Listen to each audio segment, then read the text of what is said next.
Hi friends, welcome to Sharmi's kitchen. ఈరోజు నేను బయట షాప్లో దొరికే చికెన్ ఫ్రైడ్ రైస్ని ఇంట్లోనే చేసి చూపిస్తున్నానండి. ఈజీగా అయిపోతుంది, చాలా టేస్టీగా ఉంటుంది. సేమ్ యాజ్ ఇట్ ఈస్ మనకు షాప్లో టేస్టే వస్తుంది. తప్పకుండా ట్రై చేయండి. తయారు విధానం చూసేద్దాం. మరి దీనికోసం నేను ముందుగా చికెన్ పకోడీని తయారు చేసుకుంటున్నాను. మనం ఆల్రెడీ పోస్ట్ చేసాం కదండి మన ఛానల్లో చికెన్ పకోడీ ఎలా చేసుకోవాలో. అదే విధంగా అదే మసాలాలు వేసేసి మొత్తం మిక్స్ చేసుకొని ఒక హాఫ్ అన్ అవర్ పాటు పక్కనుంచేసి, తర్వాత నేను ప్యాన్ పెట్టేసి ప్యాన్ బాగా హీట్ అయిన తర్వాత ఆయిల్ వేసి, ఆయిల్ బాగా హీట్ అయిన తర్వాత మనం ముందుగా మ్యారినేట్ చేసి పెట్టుకున్న చికెన్ పీసెస్ని ఇందులో వేసేసుకుంటున్నాను. మంటని లో ఫ్లేమ్లో పెట్టుకొని ఈ చికెన్ పీసెస్ని బాగా ఫ్రై చేసుకోవాలి. ఇలా ఫ్రై చేసుకున్న చికెన్ పకోడీని ఒక ప్లేట్లోకి తీసుకొని పక్కన పెట్టేసుకోవాలి. బోన్లెస్ చికెన్ అయితేనే బాగుంటుంది ఫ్రైడ్ రైస్కి. చిన్న చిన్న పీసెస్గా కట్ చేసుకొని తీసుకోండి.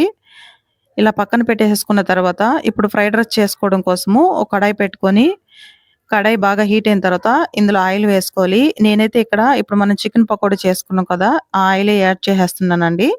ఇప్పుడే తయారు చేసాం కాబట్టి ఈ ఆయిల్ యూజ్ చేసేస్తున్నాను. ఇలా ఆయిల్ వేసేసుకొని ఆయిల్ బాగా హీట్ అయిన తర్వాత ఇప్పుడు ఇందులో సన్నగా కట్ చేసుకున్న 5-6 వెల్లుల్లి రెబ్బలను కూడా వేసేసి లైట్‌గా ఫ్రై చేసుకోవాలి. ఫ్రై చేసుకున్న తర్వాత ఒక 2 ఎగ్స్‌ని బాగా బీట్ చేసుకొని ఈ ఆయిల్‌లో వేసేసుకొని చిన్న చిన్న పీసెస్‌గా కట్ చేసుకుంటూ ఫ్రై చేసుకోవాలి.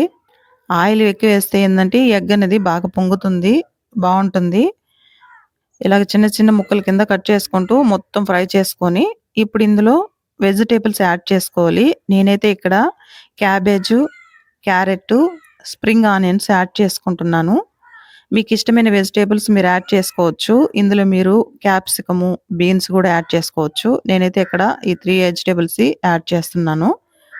ఇలా వెజిటబుల్స్ అన్నీ వేసేసి మంటని హై ఫ్లేమ్‌లో పెట్టుకొని వీటిల్ని బాగా ఫ్రై చేసుకోవాలి. 2 రెమ్మల కరివేపాకు కూడా వేసుకొని బాగా ఫ్రై చేసుకోవాలి. బయట షాపుల్లో ఏందంటే ఫ్రైడ్ రైస్ చేసేవాళ్ళు హై ఫ్లేమ్ మీదే చేస్తుంటారు. హై ఫ్లేమ్ మీద ఫ్రై చేస్తే ఏందంటే స్మోకింగ్ ఫ్లేవర్ అనేది బాగా పడుతుంది. ఇప్పుడు ఇందులో సన్నగా కట్ చేసుకున్న ఒక 2 పచ్చిమిర్చిని కూడా వేసేసి బాగా ఫ్రై చేసుకొని ఉడికించి పెట్టుకున్న అన్నాన్ని ఇందులో యాడ్ చేసుకోవాలి.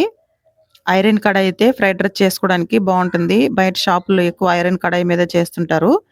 మీ దగ్గర ఐరన్ కడాయి ఉంటే దాంతోనే చేయండి, బాగుంటుంది.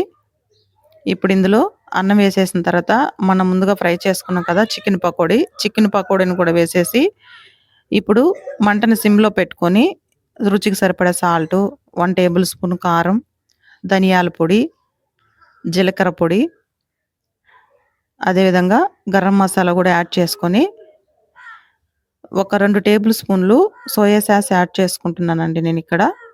ఎగ్ వేసినా కూడా బాగుండదు. మీరు వేసుకున్న రైస్‌ని బట్టి తీసుకోండి. ఒక 1 టేబుల్ స్పూన్ వెనిగర్‌ని కూడా యాడ్ చేసుకుంటున్నాను. ఇక్కడ మెజర్‌మెంట్ అంటూ నేనేం చెప్పలేదు. ఎందుకంటే మనం తీసుకున్న రైస్‌ని బట్టి యాడ్ చేసుకోవాలి వీటిల్ని. ఇలా ఇప్పుడు మంటని హై ఫ్లేమ్‌లో పెట్టుకొని వీటిని బాగా ఫ్రై చేసుకోండి. ఈ మసాలాలన్నీ రైస్‌కి పట్టేలాగా బాగా ఫ్రై చేసుకొని ఇప్పుడు ఇందులో మీ దగ్గర గన వైట్ పెప్పర్ పౌడర్ ఉంటే యాడ్ చేసుకోండి. నా దగ్గర లేదు, నేను యాడ్ చేయట్లేదు. సో నేనైతే ఇక్కడ బ్లాక్ పెప్పర్ పౌడర్ యాడ్ చేస్తున్నాను. వైట్ పెప్పర్ పౌడర్ ఉంటే white pepper powder, black pepper powder 2 కూడా యాడ్ చేసుకోవచ్చు.